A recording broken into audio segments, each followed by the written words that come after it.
Hi friends, അടീനപ്പെട്ടിയുടെ പുതിയൊരു എപ്പിസോഡിലേക്ക് എല്ലാവർക്കും സ്വാഗതം. അടീനിയത്തിൻ്റെ ഫ്ലവറിങ് സീസൺ ആരംഭിച്ചു അല്ലേ?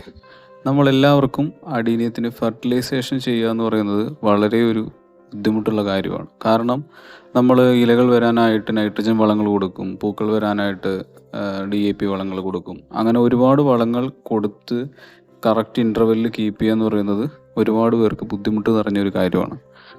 അപ്പോൾ അതിൻ്റെ ഒരു സൊല്യൂഷൻ എന്ന നിലയിൽ ഞങ്ങൾ ഒരുപാട് പ്ലാന്റ് ഉള്ള, പ്രത്യേകിച്ച് അഡീനിയം അറബിക്കത്തിനൊക്കെ ഉപയോഗിക്കുന്ന ഓസ്മോക്കോട്ട്, അതേപോലെ ബസാക്കോട്ട് എന്ന് പറയുന്ന വളങ്ങളുടെ പ്രാധാന്യത്തെക്കുറിച്ചാണ് ഈ വീഡിയോ പറയുന്നത്. ബസാക്കോട്ടെ 6M എന്ന് പറയുന്ന ഒരു ഫെർട്ടിലൈസറാണ് ഇന്ന് നമ്മൾ പരിചയപ്പെടുത്തുന്നത്. ഇതിൽ 6 മാസത്തിലൊരിക്കൽ മാത്രം ഉപയോഗിച്ചാൽ മതി. വളരെ ചെറിയ ക്വാണ്ടിറ്റി ആയിട്ട് ഉപയോഗിക്കാം. സ്ലോ റിലീസിങ് ഫെർട്ടിലൈസർ എന്നാണ് ഇതിനെ പറയുന്നത്. ഇതിലൊരു പ്ലാസ്റ്റിക് പോലുള്ള ഒരു ആവരണത്തിൻ്റെ ഉള്ളിൽ വളം നിറച്ചിട്ടാണ് ഉണ്ടാവുക. ചെറിയ മണികൾ രൂപത്തിലായിരിക്കും കാണപ്പെടുന്നത്. ഇതിൽ നമുക്ക് എന്തൊക്കെ എലമെൻറ്റുകൾ ഉണ്ടെന്ന് ഇതിനകത്ത് എഴുതിയിട്ടുണ്ടാവും. നൈട്രജൻ, ഫോസ്ഫറസ്, പൊട്ടാഷ് കൂടാതെ മഗ്നീഷ്യം, സൾഫർ, ബോറോൺ, സിങ്ക് എന്നിവ കൂടി അടങ്ങിയിട്ടുണ്ട്. ബസാക്കോട്ട് ഉപയോഗിക്കുമ്പോൾ ജൈവ വളങ്ങളും മറ്റും ഇതിൽ ഇട്ട് കൊടുക്കാതിരിക്കാൻ ശ്രദ്ധിക്കണം. കാരണം അതൊരു വേറൊരു എഫക്റ്റ് ആയിരിക്കും അതിന് വരിക. പിന്നെ ഫ്ലവറിങ് സമയത്ത് വേറെ വളങ്ങളൊന്നും ഇതിന് അപ്ലൈ ചെയ്യേണ്ട ആവശ്യമില്ല. അപ്പോൾ ഇത്തരം കാര്യങ്ങളൊക്കെ ശ്രദ്ധിച്ചിട്ട് വേണം ഈ വളം ഉപയോഗിക്കാനായിട്ട്. പിന്നെ ഒരു എയർ ടൈറ്റ് കണ്ടെയ്നറിൽ സൂക്ഷിച്ച് വയ്ക്കുക ഇത് എടുത്ത ശേഷം. വേറെ ഇനി നമുക്കതിൻ്റെ ഘടനയും അപ്ലൈ ചെയ്യുന്ന രീതികളെക്കുറിച്ചും മനസ്സിലാക്കാം. അപ്പോൾ നമുക്കിത് അപ്ലൈ ചെയ്യുന്നത് എങ്ങനെയാണെന്ന് നോക്കാം. ഇത് നോർമലി നമ്മൾ അഡീനിയത്തിലും അറബിക്കത്തിലും ഏത് ഫ്ലവറിങ് പ്ലാന്റ്സിലും ഫ്രൂട്ട് പ്ലാന്റ്സിലും നമുക്ക് ഉപയോഗിക്കാവുന്നതാണ്. ഇത് ഉപയോഗിക്കാനുള്ളൊരു ഗുണം എന്താണെന്ന് വെച്ച് കഴിഞ്ഞാൽ നമ്മൾ ഇടയ്ക്കിടയ്ക്ക് ഇതിൻ്റെ അളവ് കൂടിയോ കുറഞ്ഞോ എന്നുള്ളതൊന്നും നോക്കേണ്ട ആവശ്യമില്ല. നമ്മൾ ഒരു പ്രാവശ്യം അപ്ലൈ ചെയ്താൽ വെയിൽ, മഴ ഇതിനനുസരിച്ച് ഇത് തന്നെ ഈ വളം റിലീസ് ചെയ്തോളും. ഇത് 13, 5, 18 എന്നീ റേഷ്യോയിലാണ്. അതായത് നൈട്രജൻ, ഫോസ്ഫറസ്, പൊട്ടാസ്യം. പൊട്ടാസ്യം ആയിരിക്കും ഇതിനകത്ത് കൂടുതൽ. അതായത് ഫ്ലവറിങ് പ്ലാന്റ്സ് വേണ്ടിയാണ് കൂടുതലായിട്ട് ഇത് ഉപയോഗിക്കുന്നത്. നമുക്ക് ഒരുവിധം എല്ലാ ചെടികളിലും ഇത് ഉപയോഗിക്കാവുന്നതാണ്. മണ്ണിലായാലും അതുപോലെ തന്നെ കോക്കോപീറ്റ് മിക്സ്, ഏത് മിക്സിലും നമുക്കിത് ഉപയോഗിക്കാം. നമുക്കിത് ഒന്ന് ഓപ്പൺ ചെയ്ത് നോക്കാം. ഇത് ഒരു പച്ച തരികളായിട്ടാണ്, അത്യാവശ്യം വലിപ്പമുള്ള തരികളായിട്ടാണ് കാണപ്പെടുന്നത്.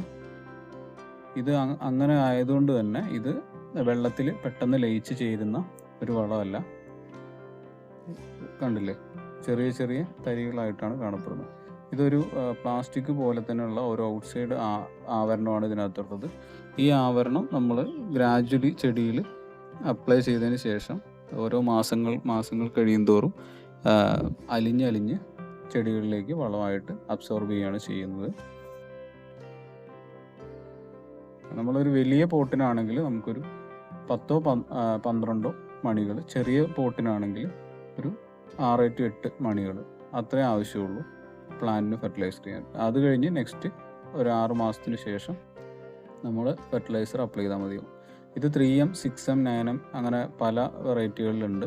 ഞാനിപ്പോൾ 6M ആണ് യൂസ് ചെയ്യുന്നത്. നമുക്കിപ്പോൾ ഒരു പ്ലാന്റിൽ ഇത് അപ്ലൈ ചെയ്ത് നോക്കാം. ഇതൊരു അഡീനിയം മദർ പ്ലാന്റ് ആണ്. അപ്പോൾ ഇതിലെങ്ങനെയാണ് ഇത് ഉപയോഗിക്കുന്നതെന്ന് നമുക്ക് നോക്കാം. ഇത് അത്യാവശ്യം ഒരു 8 ഇഞ്ചിൻ്റെ പോട്ടാണ്. ഈ പോട്ടിൽ നമ്മൾ 3 ഹോളുകളായിട്ട് ഇത് കൊടുക്കാമെന്നാണ് വിചാരിക്കുന്നത്. 1 ഇഞ്ച് താഴ്ചയിൽ നേരിട്ട് റൂട്ടിൻ്റെ സൈഡിൽ വേണം ഈ വളം അപ്ലൈ ചെയ്യാൻ. ഇതിനങ്ങനെ പ്രത്യേകിച്ചൊരു ബാഡ് എഫക്റ്റ് ഒന്നുമില്ല. വേരുകൾ കരിഞ്ഞു പോകുക അങ്ങനത്തെ പ്രശ്നങ്ങളൊന്നും ഇതിന് വരാറില്ല. നമ്മൾ വിരലുകൊണ്ട് തന്നെ 1 ഇഞ്ച് കനത്തിൽ താഴത്തോട്ട് ഒരു കുഴി ഉണ്ടാക്കുക. അങ്ങനെ 3 കുഴി പ്ലാന്റിൻ്റെ 3 വശങ്ങളിലായിട്ട് ഉണ്ടാക്കിയിട്ട് ഒരു 12 ഗ്രാന്യൂൾസാണ് ഇപ്പോൾ ഞാൻ എടുക്കുന്നത്. ആ 12 ഗ്രാന്യൂൾസ് 4 എണ്ണം വെച്ച് ഓരോ കുഴികളിലും നിക്ഷേപിക്കുക. ഇതിങ്ങനെ നിക്ഷേപിക്കുമ്പോൾ ഇതിപ്പോൾ ഞാൻ ഉപയോഗിച്ചിരിക്കുന്നത് സാൻഡ്, കോക്കോപീറ്റ്, കമ്പോസ്റ്റ്, പോട്ടി മിക്സ് ആണ്. നിങ്ങൾക്ക് ഏത് പ്ലാന്റിന് വേണ്ടിയിട്ടാണെങ്കിലും ഇത് ഉപയോഗിക്കാവുന്നതാണ്. ഇതിൽ ഒരുപാട് കെമിക്കൽ എഫക്റ്റ് ഒന്നും ഇല്ലാത്തതുകൊണ്ട് തന്നെ പ്ലാന്റ് അതിൻ്റെ ആവശ്യത്തിനനുസരിച്ച് ഇതൊന്ന് എടുത്തോളും.